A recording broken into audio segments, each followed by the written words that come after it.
Well, welcome back to the Garden of Eden story. And after the long video last time to get through the incredible scenes of the creation of the first Adam out of the Adamah, this session will be a little shorter because although it'll end with some very dramatic material around the question of the tree and death, we start off with this description of the four rivers, and we don't need to know as many of the details about that as much as why is this here. So let's just jump in here and look at these verses 10 to 14, which interrupt the flow of the narrative. If we recall, we are back up here where the trees had been introduced, and then if we skip down below that, we can see that it continues with the tree. So that leads some scholars to suggest that 10 to 14 are inserted by some other author at some other time, and that may be, but we have it the way it is now. So we're going to work with it the way it is without worrying about whether somebody put that in there at some other time than the rest of it was written. So, a few things we need to notice about this. First of all, is acknowledging something that we hadn't known yet. At least from this chapter. We know it from chapter 1, but we don't know it from this chapter, which is there's a world outside of Eden.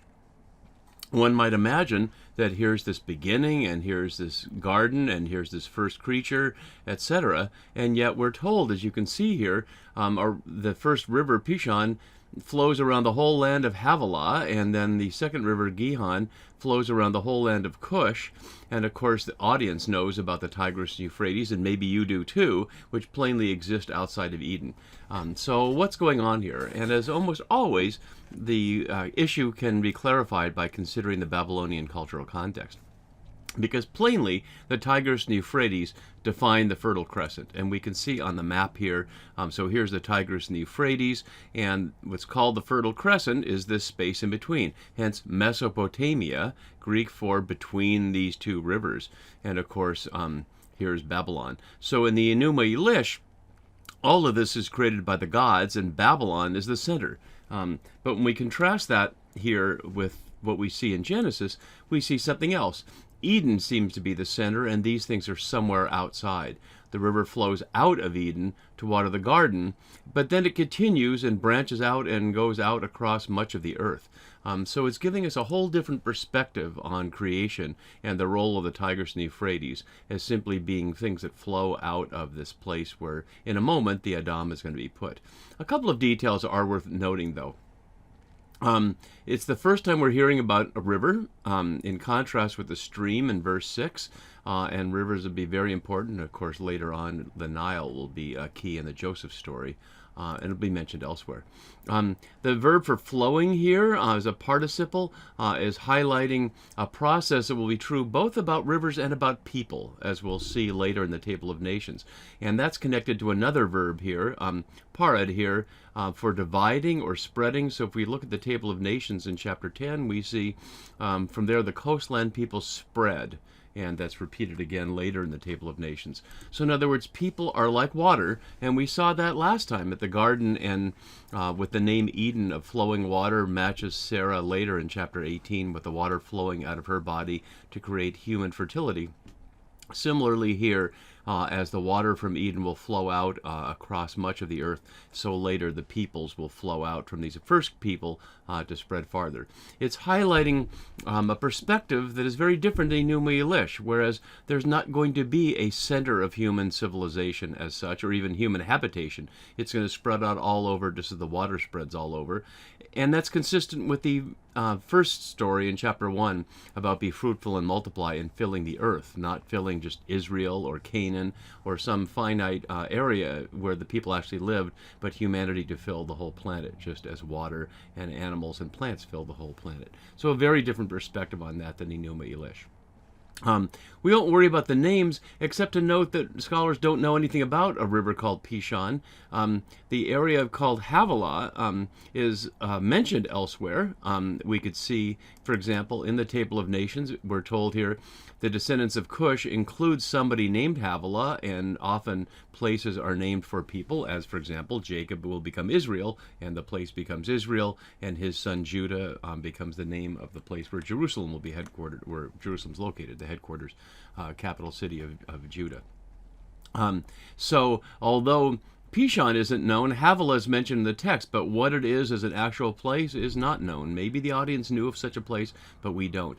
And notice it describes gold here, and as many people have noted here, Kasuto's quote here I think is worth hearing.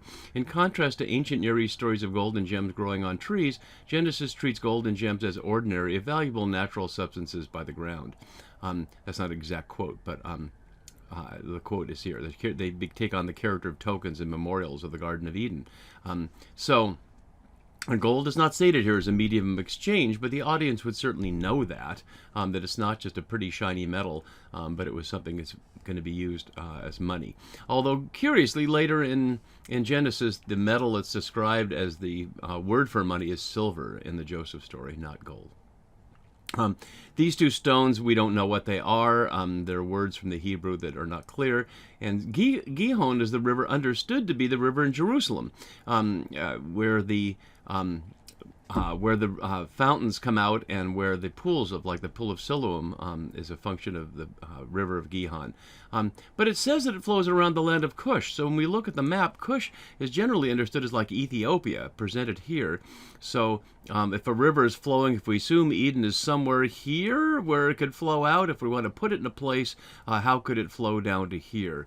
So what we're back into is a recognition that this story is not trying to convey facts. It's trying to name something about the Babylonian exile and an alternative to it that fits the mythological nature of this story, with a first human being being created out of the soil and out of God's Spirit.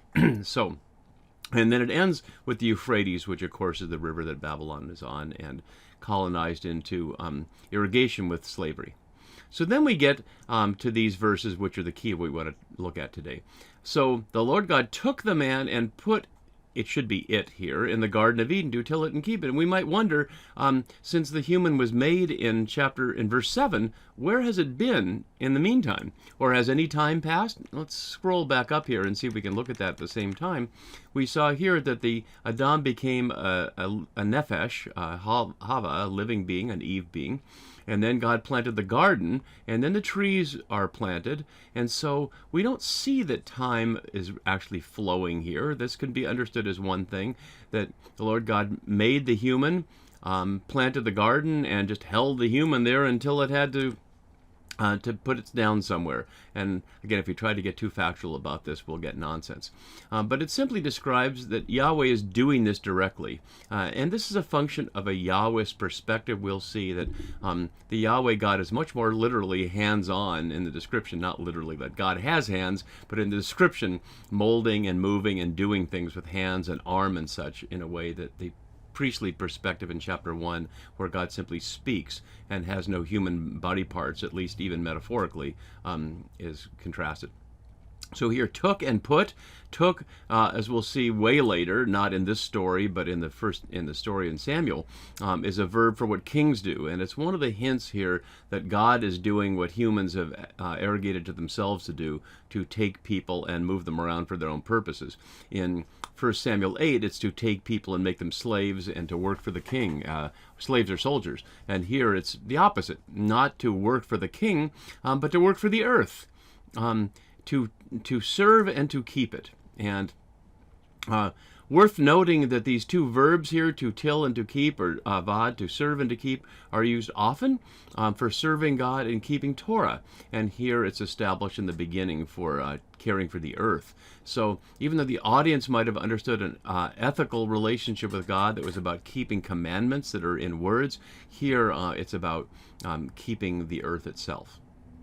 And then we get the first speech in this story, at least, and certainly the first speech at all from God to a human being. And the first second person pronoun here, an address to you. And it's a command. And we note here it's not a suggestion, it's not an invitation, it's a command. So the first word out of God's mouth to this Adam is a command. And note how the text puts aside all the kind of issues that if we get scientific and factual about it, we might want to do, like how can God speak, and does this Adam know a language, and what language are they communicating in? Plainly, the text is in Hebrew, as we can see over here, but we're not going to worry about whether we have to try to imagine when did the human learn to speak between being made and being put in the garden. The text obviously isn't worried about those kinds of details. So here's the command, and we need to look carefully at the language here because it's confusing and mysterious in many ways. It says you may freely eat, and really this is recognizing, or translating, I'm sorry, a form that we see often in Hebrew, where a word is repeated twice with an emphasis. Here, akol tahakel. So eat, yes, eat, or surely eat. We often translate that with an adjective rather than repetition, because that's just not the form of how we put it here in English. So you can see that here in verse 16, to eat here. So it says freely, but you can see here in the transliteration it's pretty close to the same word. So you may eat, yes, eat, of every tree in the garden. And note that implies at this point the tree of life as well, because the prohibition in verse 17 does not include the tree of life, and we'll see more about that when we get to chapter 3. So you may eat of every tree of the garden, and we'll see later that implies you're not just eating the fruit of the tree, but eating the tree itself, but we'll come to that one later. And here comes this odd thing, and scholars and readers have cogitated over this, I'm sure, since the moment it was written. Because if we try to think too hard about it, it's completely inexplicable. How can this Adam understand what we hear here? Of the tree of the knowledge of good and evil you shall not eat, for in the day you eat of it you shall die. How would the Adam understand that? What does die mean? Does the Adam know what a day is? I know with my undergrads who are working on these chapters, every quarter when I teach the class, they speak English and they read it in English and they don't understand what's going on. And they're 18 to 25 years old or so, let alone a newly created Adam that can't possibly understand this. And so many scholars have said it's not fair. It's a prohibition that can't be obeyed because it doesn't understand what the consequences of it is. And that's what leads some people to understand this story as about maturity. It's about adults telling little children, don't do this or else, and little children can't possibly understand. Don't run out in the street, you'll get hit by a car and die. But like little children, like Adam here, doesn't know what die is, and so you better not just trust that they'll obey you, better hold their hand or keep an eye on them or go with them when they go out in the street, of course, like any good parent would do. But that's not what happens here, and we'll see that more next time.